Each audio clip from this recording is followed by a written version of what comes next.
I hope आप लोगों ने सभी ने कल जितनी भी ऐड होने वाली एंट्रीज़ थी वो सभी रिवाइज़ कर ली होगी। अब हम लेस करने वाली एंट्री जल्दी से देख लेते हैं, क्योंकि आज ये चैप्टर हमें कंप्लीट करना है। तो जल्दी जल्दी से लेस वाली देखते हैं, फिर 2-3 एग्जांपल्स देख लेंगे। और आपको कोई प्रॉब्लम हो, कोई सा क्वेश्चन का आंसर नहीं आए तो आप मुझे कमेंट कर सकते हैं। कोई भी क्वेश्चन पूछना हो तो भी आप मुझे कमेंट करके पूछ सकते हैं। अब जल्दी से हम लेस वाली देख लेते हैं। फर्स्ट क्या लिखा है, cheque deposit or paid into bank but not yet credited or collected or cleared by bank. Cheque deposit करना मतलब कि राम है, राम बिजनेसमैन है, इसने क्या किया होगा, बैंक में चेक डिपॉजिट किया, मतलब 1,000 का चेक डिपॉजिट किया। 1,000 से इसका बैलेंस बढ़ा होगा। चेक डिपॉजिट करते हैं मतलब हमने क्या सोचा था कि हमारे पास 20,000 रुपये हैं और हमने 1,000 और जमा कर दिए, तो हमारे पास कितने हो गए हैं, 21,000 हो गए हैं। राम के पास कितने, 21,000 हो गए। लेकिन बैंक वालों को अभी तक कलेक्ट नहीं हुआ, मतलब कि बैंक वालों को अभी तक मिला नहीं है, इनको कलेक्ट भी नहीं हुआ है। कभी कभी क्वेश्चन में ऐसा लिखा होगा कि बैंक वालों ने क्रेडिट नहीं किया, इन्होंने क्या बोला, क्रेडिटेड नहीं किया। क्रेडिट बैंक वाले क्रेडिट करते, मतलब क्या होता है कि बैंक वालों ने अभी तक क्रेडिट नहीं किया है, इसका मतलब बैंक वालों ने नहीं बढ़ाया है। बैंक में क्रेडिट होना मतलब बढ़ना होता है। कलेक्ट नहीं हुआ, बैंक वालों के पास अभी तक कलेक्ट नहीं हुआ होगा, या फिर बैंक वालों ने अभी तक क्लियर नहीं हुआ वो चेक, इस वजह से बैंक वालों ने ये अमाउंट नहीं बढ़ाई है। तो बैंक में कितनी अमाउंट है, 20,000 है, और हमारे पास कितनी हो गई है, हमारे हिसाब से कितनी हो गई, 21। लेकिन हमेशा प्रेफरेंस किसको देना रहता है, पासबुक को देना है, बैंक को देना है। इस वजह से हम क्या करेंगे, 1,000 यहाँ से फिर लेस कर देंगे, इसलिए इसे हम इस वाली एंट्री को हम लेस में डालते हैं। अब सेकेंड एंट्री देखते हैं, cheque deposit into bank but collected after the date of their statement. क्या हुआ, हमने तो चेक डिपॉजिट कर दिया था बैंक में, बैंक वालों को कलेक्ट हुआ, पर कब कलेक्ट हुआ, जब उसकी डेट निकल चुकी थी। तो बैंक वालों ने नहीं बढ़ाया है, बैंक में अमाउंट बैलेंस की कमी है, तो हम क्या करेंगे, हम भी बैंक के बराबर करेंगे, इसीलिए हम घटा देंगे। अब देख लेते हैं सेकंड क्या है, third number, cheque deposit into bank but dishonoured by bank. क्या हुआ है, cheque deposit into bank, cheque हमने क्या किया, बैंक में डिपॉजिट किया है, लेकिन वो जो चेक था वो डिसऑनर्ड हो गया है, तो बैंक वालों ने नहीं बढ़ाया होगा। बैंक वालों ने नहीं बढ़ाया है तो हम भी नहीं बढ़ाएंगे, इसीलिए हम घटा देंगे। क्योंकि हम जब डिपॉजिट करने जाते हैं तो हमको लगता है कि हमने बढ़ा दिया, हमने डिपॉजिट किया, इसका मतलब बढ़ गया होगा, लेकिन वो बैंक में अभी तक नहीं बढ़ा है। तो बैंक में नहीं बढ़ा है तो बैंक में जितना बैलेंस रहेगा उतना ही हमारा बैलेंस रहना चाहिए, इसलिए हम जितने का चेक इशू करें, मतलब जितने का भी चेक डिपॉजिट करेंगे उतने से हम घटा देंगे। Interest charge debited bye the bank, हमेशा डेबिट बाय बैंक, पहले ऐड वाले में मैंने कहा था कि क्रेडिट बाय बैंक या क्रेडिट बाय पासबुक ऐसा लिखा हो, क्रेडिट होना मतलब बढ़ना, तो बैंक ने बढ़ाया होगा तो हम भी बढ़ा रहे थे। लेकिन इसमें क्या लिखा है, debited by bank, bank debit कर रही है, तो बैंक डेबिट कर रही है, इसका मतलब क्या होता है कि बैंक ने घटाया होगा। बैंक का डेबिट होना मतलब घटाना होता है, तो हम भी इस अमाउंट को घटा देंगे। और वैसे भी इंटरेस्ट चार्ज एक तरह का खर्चा ही होता है, इससे हमारा बैलेंस कम ही होगा, इसलिए हम इसे लेस करेंगे। और एक और एग्जांपल ले लेते हैं, जब भी आप बैंक में से पैसे निकालते हैं तो आपके फ़ोन में मैसेज आता है कि इतने से आपकी अमाउंट क्या कर दी गई है, डेबिट कर दी गई है।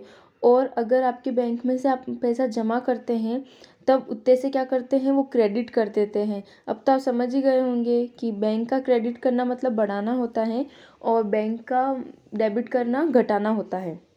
और हमें क्वेश्चन कैसे सॉल्व करना है, पासबुक समझकर। पासबुक कौन बनाता है, बैंक बनाता है। तो बैंक में जो भी चीज़ क्रेडिट होगी तो हम उसका मतलब क्या होगा कि अमाउंट बड़ा होगा, तो अमाउंट बड़ा होगा तो हमारे कैश बुक में वो अमाउंट बढ़ना चाहिए, इसलिए हम बढ़ा देते हैं। और बैंक में अगर अमाउंट डेबिट हुआ है मतलब कि कम किया होगा बैंक वालों ने कम किया है, इसका मतलब कि बैलेंस कम हुआ होगा, तो हम भी कैश बुक में बैलेंस कम कर देंगे। Bank charges and commission charges by bank but not entry in the cash book.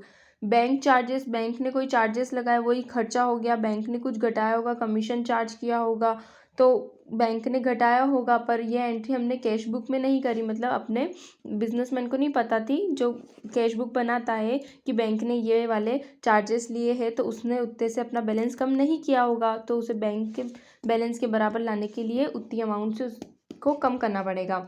अब क्या है, cheque issued but omit to entered in cash book. मैं आपको इसमें से इंपॉर्टेंट वाली ही एंट्रीज बता रही हूँ जो अक्सर सभी क्वेश्चंस में आ जाएगी और यही इससे ही सारे क्वेश्चन हैं। इनको जल्दी जल्दी करना पड़ेगा ना, क्योंकि इतना टाइम नहीं है, 2 दिन में कोर्स करना है इसका।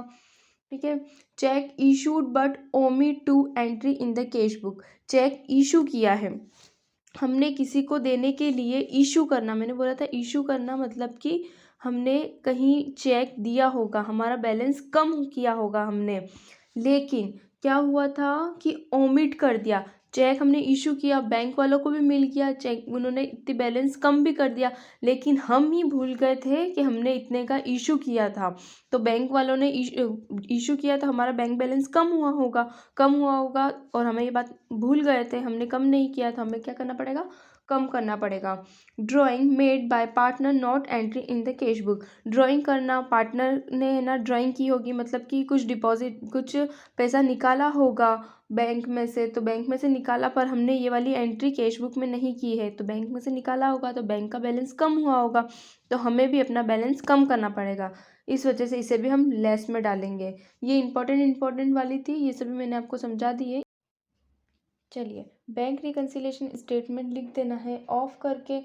आप जिसका भी स्टेटमेंट बना रहे हैं उसका नाम लिखा होगा, उसका नाम लिख देना है, डेट लिख देना है, पर्टिकुलर अमाउंट डेबिट बैलेंस दिया था स्टार्टिंग में ही। सबसे पहले मैंने आप लोगों को क्या कहा था कि डेबिट बैलेंस से स्टार्ट होगा, debit balance as per cash book लिखा है, ये याद रखना, debit balance as per cash book का है क्वेश्चन।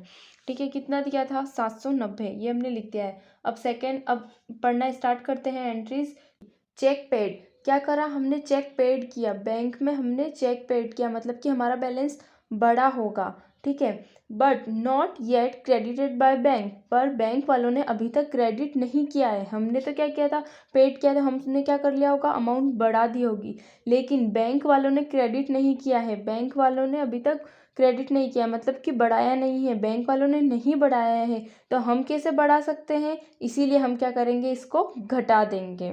ठीक है, तो ये वाली किस में जाएगी फिगर, लेस वाले में जाएगी। 2-3 लाइन छोड़ देना है ऐड की, 2-3 ऐड हो सकती है, 2-3 लेस हो सकती है, तो यहाँ पर लेस डालेंगे।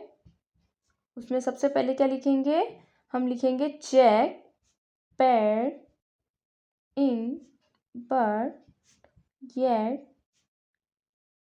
Credited by bank. कितनी अमाउंट है, 215। अब सेकंड देखते हैं, cheque issue but not yet present for payment. Cheque issue किया मतलब हमने पेमेंट के लिए चेक इशू किया होगा। हम क्या सोच रहे थे, हमारा बैलेंस घट चुका है, पर बैंक वालों को तो चेक मिला ही नहीं, बैंक वालों ने नहीं घटाया है, तो बैंक के इसमें बढ़ा हुआ ही है, तो हम भी क्या कर देंगे, बढ़ा देंगे। तो ये किस में चले जाएगा, ऐड वाले में चले जाएगा। तो हम लिखेंगे check issued but not yet present for payment। कितनी है, 255। ओके, अब थर्ड नंबर वाली, bank charge debited by bank. Debited by bank लिख दिया है, मतलब कि बैंक वालों ने घटाया होगा, तो हमें कुछ सोचने की जरूरत नहीं, डायरेक्ट लेस में डाल देना है। बैंक चार्जेस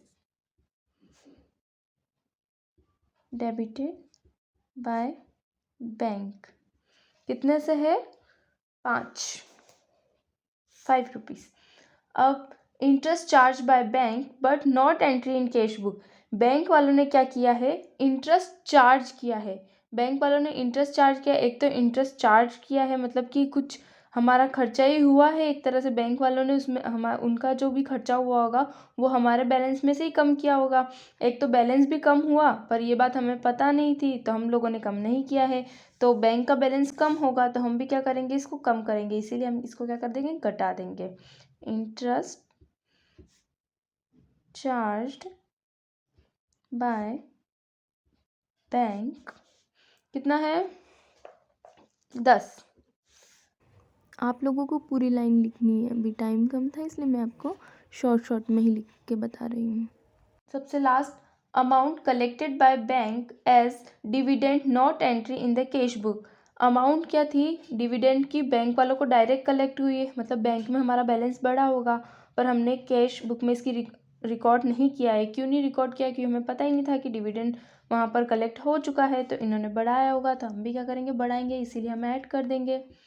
तो amount collected by the bank as dividend not entry in cash book.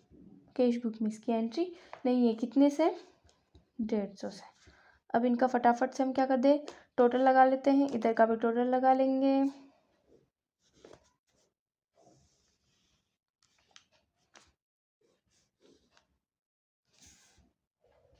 इन दोनों का टोटल 405,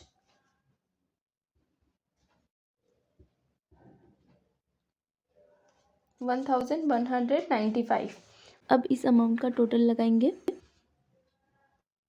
230। अब इसमें इसको लेस करेंगे 965। मैंने पहले ही फटाफट से कर लिया था, वीडियो में आपको शो नहीं किया है लेस और ऐड करने का, क्योंकि वीडियो बड़ा हो जाता है इसलिए। अब क्या लिखेंगे, debit balance as per cash book लिखा है, तो एंड किस पे होगा, credit balance as per passbook.